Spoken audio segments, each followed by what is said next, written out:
Right की common iliac artery, right external, right internal, right external और right internal. Right external iliac artery at the level of groin crease जाके femoral artery में convert हो जाती है। ठीक है, ये 3D इमेज में सब कोई बता सकता है, लेकिन मेन है चैलेंज आपका जब हम एक्जियल की इमेज में देखते हैं तो। ठीक है,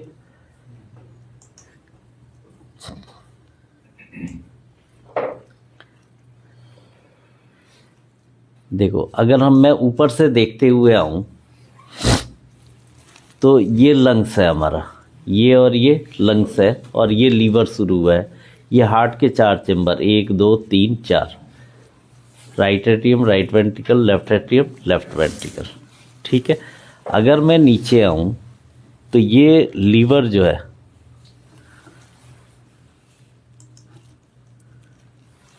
आ रहा है नीचे। जब तक ये लंग्स नहीं दिख रहा, सॉरी, जब तक ये लंग्स दिखना बंद नहीं हो जाता तब तक आपका डायफ्राम प्रॉपर क्लोज नहीं हुआ है। जो हमारा डायफ्राम है वो एंटेरियरली ऊपर है और इंफीरियरली नीचे है। ठीक है, तो ये एंटेरियर है और ये पोस्टेरियर है। तो एंटेरियरली आपका डायफ्राम कहाँ से शुरू हो गया? जहाँ से लीवर दिखना शुरू हो गया वहीं से। तो डायफ्राम यहीं से दिखना शुरू हो गया है, लेकिन ऊपर का तो ये पूरा बंद हो गया है या नहीं? ये ऊपर के बंद होते जा रहे हैं, लेकिन अगर आप नीचे आओगे तो अभी तक डायफ्राम ओपन है, और जहाँ तक डायफ्राम ओपन है वहाँ तक इस एओर्टा से कोई ब्रांचेज एब्डोमेन के लिए नहीं होगी। बेशक लीवर दिख रहा है, स्टमक दिख रहा है, स्प्लीन दिख रहा है, लेकिन अभी तक कोई ब्रांचिंग शुरू नहीं हुई है। जहाँ पे ये डायफ्राम क्लोज होगा, जहाँ पे ये डायफ्राम क्लोज होगा, ये देखो ये डायफ्राम है, ये दिख रहा है। जब ये डायफ्राम पेरिटोनियल कैविटी भी यही है, जब ये क्लोज हो गया, क्लोज होते ही यहाँ से एक ब्रांचिंग, तो थोड़ा ज़्यादा नीचे से ब्रांचिंग हो रही है इसमें थोड़ा सा ज़्यादा ही नीचे से ब्रांचिंग शुरू हुई है, या हमने एक मिस कर दिया।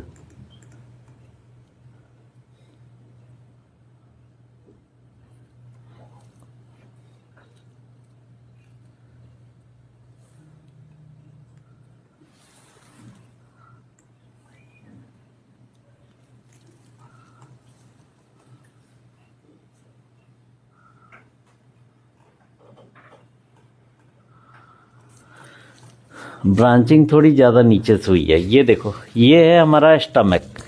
ठीक है, ये स्टमक के लिए जो ये आर्टरी सप्लाई दे रही है, ये और ये जो ब्रांचिंग है, ये स्टमक की वाल को सप्लाई दे रही है ना।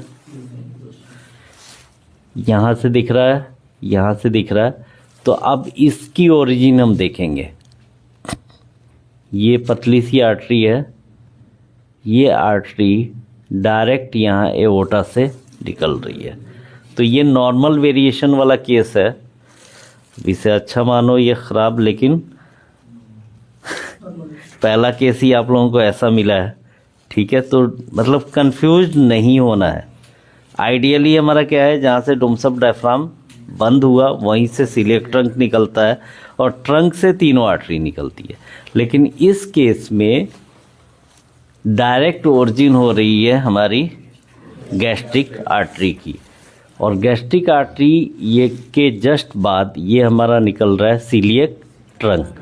ये सीलियक ट्रंक, अब इस सीलियक ट्रंक को देखो, एक आर्टरी यहाँ से दिया, ठीक है, जो कि ये लीवर को सप्लाई कर रहा है, और एक आर्टरी जो इसकी थी यहाँ से ब्रांचिंग हुई इधर की तरफ, यहाँ से, और ये ब्रांचिंग इधर जाके ये क्या है, स्प्लीन को सप्लाई दे रही है। अगर हम इसको थिक कर लें तो आपको क्लियरली दिखाई देगा। देखो एक ये स्प्लीन को और दूसरा लीवर को। यहाँ से ये निकला, इस जगह से निकल के ये लीवर को सप्लाई दे रहा है और यहाँ से निकल के ये स्प्लीन को सप्लाई दे रहा है। तो this one is hepatic artery and this one is splenic artery and gastric artery की ओरिजिन डायरेक्ट हो रही है। अगर आप नीचे आओगे तो उसको इस आर्टरी को क्रॉस करने के जस्ट बाद, इसको क्रॉस करते ही ये दूसरी आर्टरी निकल गई। ये जो सीधा दिख रहा है ना,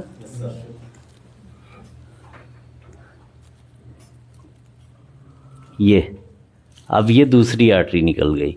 this very artery is superior mesenteric artery. इसकी ब्रांचिंग को देखना हो तो सबसे बेस्ट है, ये देखो,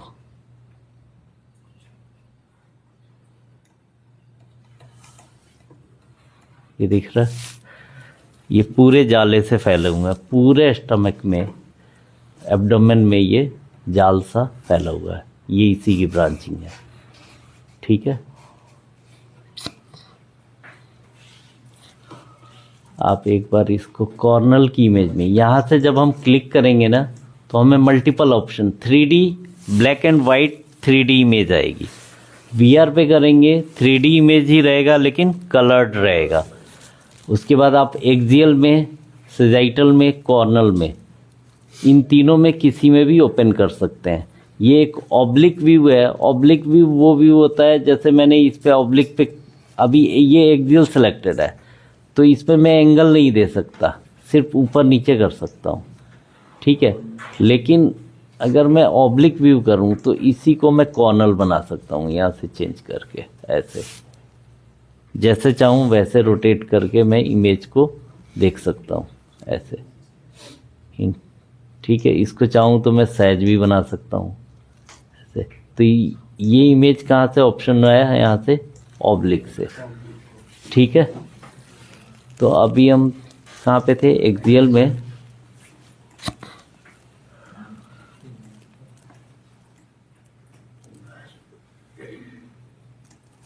यहाँ से मैं स्लाइस थिकनेस बढ़ा रहा हूँ। स्लाइस थिकनेस बढ़ाने से क्या होता है, एक इमेज दूसरे इमेज पे ओवरलैप हो जाता है। ओवरलैपिंग होने की वजह से हमें कंटिन्यूटी बेटर दिखाई देती है। क्लियर है?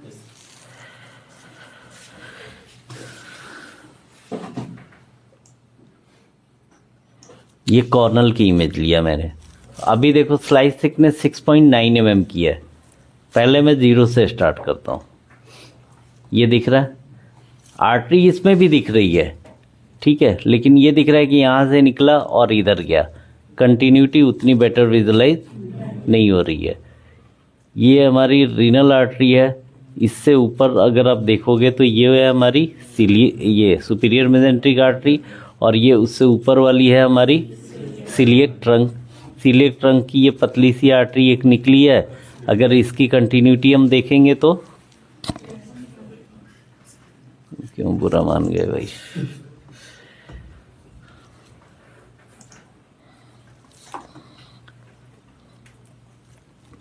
तो ये थिन आर्टरी में आपको आर्टरी तो सारी हैं बट इतना बेटर नहीं दिख रहा है। तो हम क्या करेंगे, इसकी स्लाइस थिकनेस बढ़ाएंगे। ये क्या लिखा हुआ आ रहा है? Adjust slice thickness. तो जैसे ही मैं स्लाइस थिकनेस इसको क्लिक करके रख के बढ़ाऊंगा तो कंटिन्यूटी हमें बेटर दिखाई देनी शुरू हो जाएगी। आइडियली जो मिप हम इमेज में देखने के लिए करते हैं वो 8 से 10 mm पे, 8 mm से 10 mm की स्लाइस थिकनेस, और यही स्लाइस थिकनेस हम फिल्मों पे भी देते हैं एंजियोग्राफी के लिए।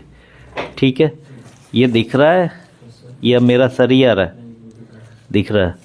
चलो, तो 8 से 10 mm की स्लाइस थिकनेस पे ये कंटिन्यूटी अच्छे से दिखाई देती है। लेकिन आप चाहें तो इसको और बढ़ा सकते हैं। बढ़ा देने से जस्ट मैं इसलिए दिखा रहा हूँ कि आर्टरी की ब्रांचिंग देखो, कंटिन्यूटी इसकी देखो। ये है ना हमारी superior mesenteric artery, this one is superior mesenteric artery, और उससे ऊपर थी हमारी ये सिलिएक ट्रंक। ठीक है, ये सिलिएक ट्रंक और superior mesenteric artery. Superior mesenteric artery की एक ब्रांच देखो, ये लीवर के राइट लोब को भी सप्लाई कर रहा है। ठीक है, तो आप इसको देख के इसकी आर्टरी का नाम बता सकते हो।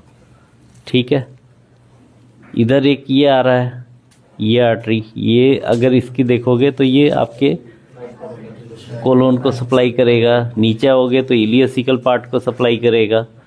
ठीक है, और ये राइट और लेफ्ट दोनों रीनल आर्टरी है। ठीक है, इसके नीचे अगर आएंगे तो यहाँ से इस जगह से एक थिन ब्रांच निकल रही है। ये जो आर्टरी है ये सुपीरियर मेजेंट्रिक आर्टरी की ब्रांचिंग है। यहाँ से अगर इस लेवल पे देखते हो तो ऐसा लग रहा है कि ये एओर्टा से निकल रहा है, बट वो एओर्टा से नहीं निकल रहा, ये सुपीरियर मेजेंट्रिक आर्टरी की ब्रांच है। एओर्टा से जो आर्टरी की ओरिजिन हो रही है वो ये हो रही है।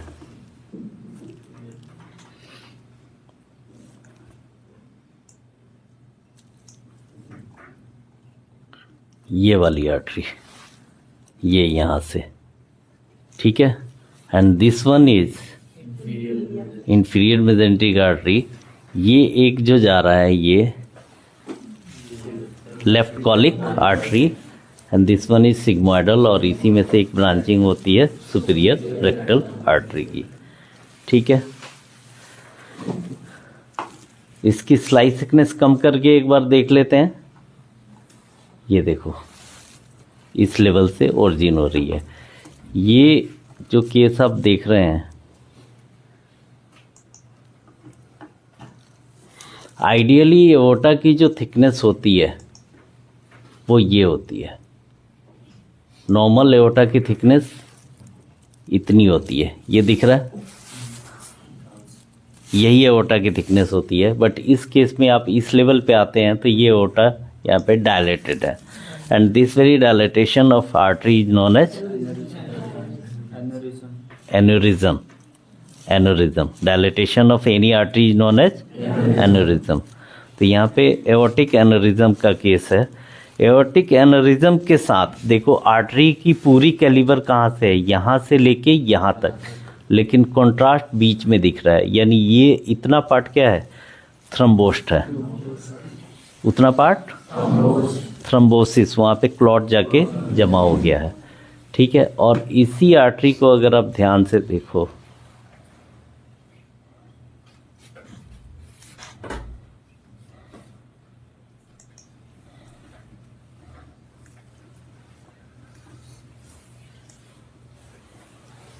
यहाँ से हम देखते हैं इस जगह से शुरू हो रहा है, तो ये गैस्ट्रिक आर्टरी, ये सिलियक ट्रंक, सिलियक ट्रंक के बाद सुपीरियर मेजेंट्रिक आर्टरी, उसके बाद राइट और लेफ्ट रीनल आर्टरी। अब यहाँ से कोई अदर ब्रांचिंग अभी नहीं हुई है। ठीक है, ये एक ब्रांच यहाँ से पतली सी निकल रही है, ये दिख रहा है इस जगह से।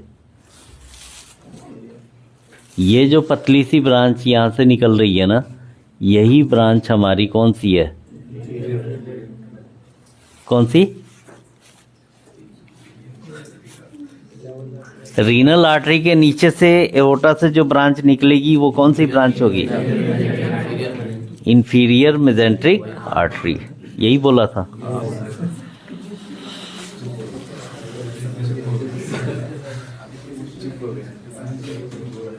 देखो यहाँ से ये आर्टरी की ब्रांच की ओरिजिन हो रही है इस लेवल से, तो यहाँ से ये ओरिजिनेट होके, ठीक है, और फर्दर सप्लाई दे रही है। ठीक है, तो एब्डोमिनल एओर्टा की क्रॉस ब्रांचिंग, अगर आपके पास, वैसे अभी तो एंजियोग्राफी हम रिपीट करेंगे, लेकिन अगर इसकी फिल्मिंग देने की बात हो तो 8 से 10 mm में एक्जियल, कॉर्नल और सेजाइटल, एक्जियल में तो देते ही हैं, कॉर्नल में भी हम देते हैं और सेजाइटल में। सैच की इमेज में देखो, आपके पास बेटर ऑप्शन है इस तरह का, ये सैच की इमेज है, तो ये क्वेश्चन ऐसे आता है,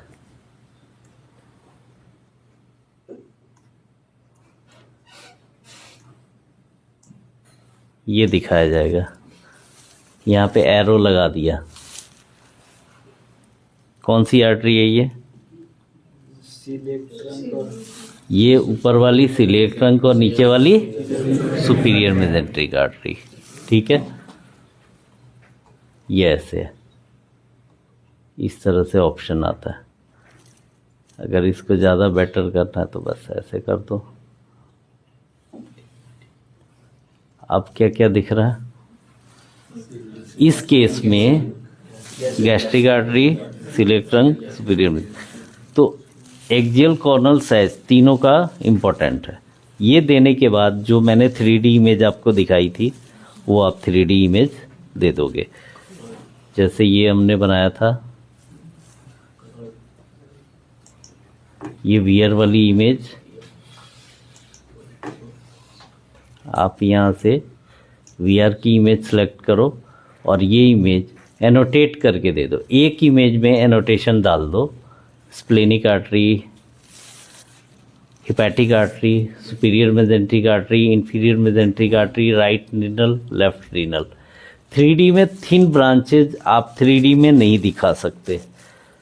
ठीक है, यहाँ पे अब आते हैं कि अगर किसी थिन ब्रांच में थ्रोम्बोसिस हो, क्योंकि आप एक्सियल या कॉर्नल में देखोगे तो थिन ब्रांचिंग दिख जाएगी, तो अगर वो आर्टरी बंद पड़ी हुई है तो फिर उसको एरो करके दिखाना होता है। बट इस 3D में वो ब्रांचिंग दिख नहीं पाएगी। तो फिर आप क्या करोगे, जिस प्लेन में भी दिख रहा है, ठीक है, उस प्लेन में, जैसे ये कॉर्नल की इमेज की बात करूं अगर मैं,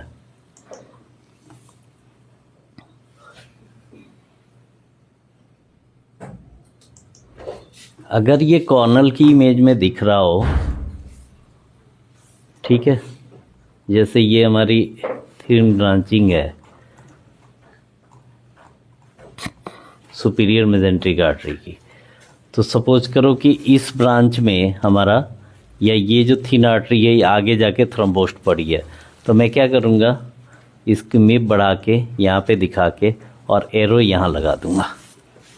इस पार्टिकुलर इमेज को फिल्म पे हम दे देंगे। ठीक है, जिस ब्रांचिंग में भी थ्रोम्बोसिस है, बंद पड़ी हुई ये आर्टरी, कभी कभी ये आर्टरी स्टेनोसिस हो जाती है, कोई ऑर्गन उसको दबा रहा था तो उसमें स्टंट डालना पड़ता है। ठीक है, तो स्टंटिंग के बाद स्कैनिंग होती है। जैसे ये आर्टरी है, इस केस की अगर मैं बात करूं तो यहाँ पे ये एनोरिज्म है, और उसके बाद ये जितने भी दिख रहे हैं ना, ये सारे कैल्सिफिकेशन कहाँ पे हैं, ये प्लाक हैं, ये कहाँ पे हैं, आर्टरी की वाल के अंदर। जो आर्टरी है ना, आर्टरी दिख रहे हैं ये ऊपर से, बट ऊपर से नहीं है, ये आर्टरी की वाल के अंदर से हैं। तो ये क्या करते हैं, उस आर्टरी को पतला पतला कर देते हैं। ठीक है, और ब्लड फ्लो स्लो हो जाता है। ठीक है, तो ऐसे केस में स्टंटिंग की जाती है, जिसको नॉर्मल लैंग्वेज में हम बोलते हैं जाली डालना।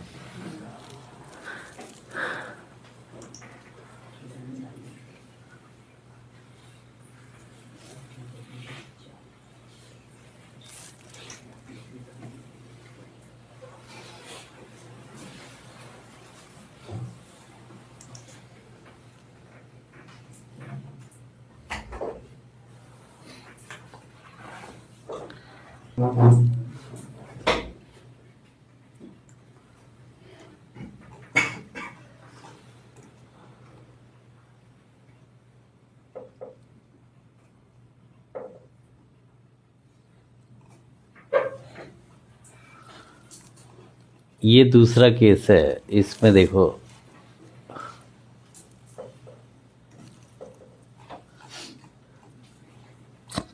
ये डोम्स ऑफ डायफ्राम है, और डायफ्राम जिस लेवल पे क्लोज हुआ वहीं पे ये हमारा एक सिलिएक ट्रंक।